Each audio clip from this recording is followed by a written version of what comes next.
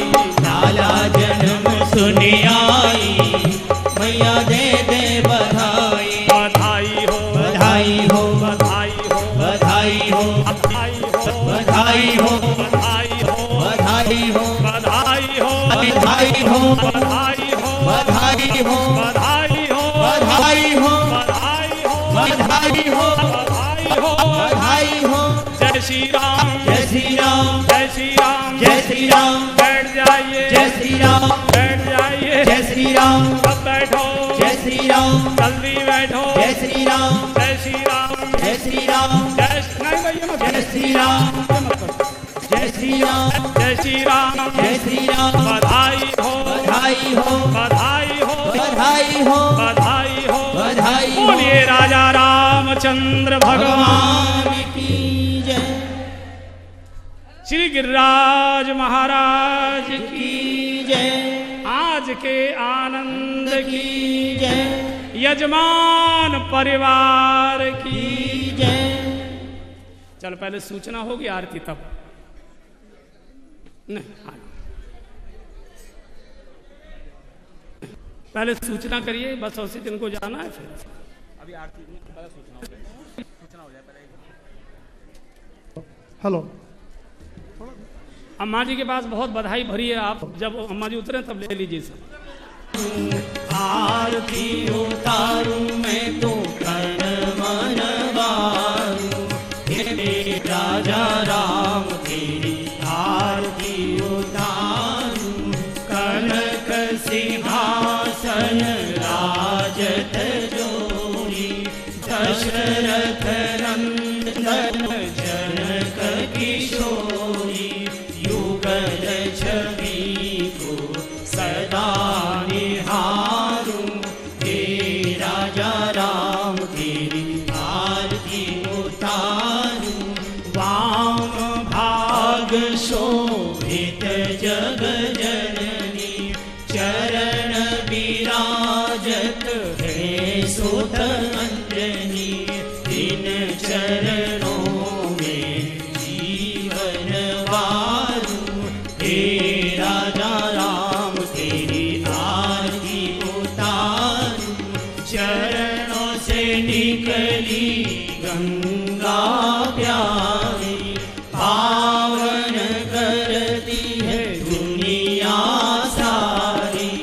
इन चरणों को सदा पखारूं, हे राजा राम तेरी आरती उतारूं।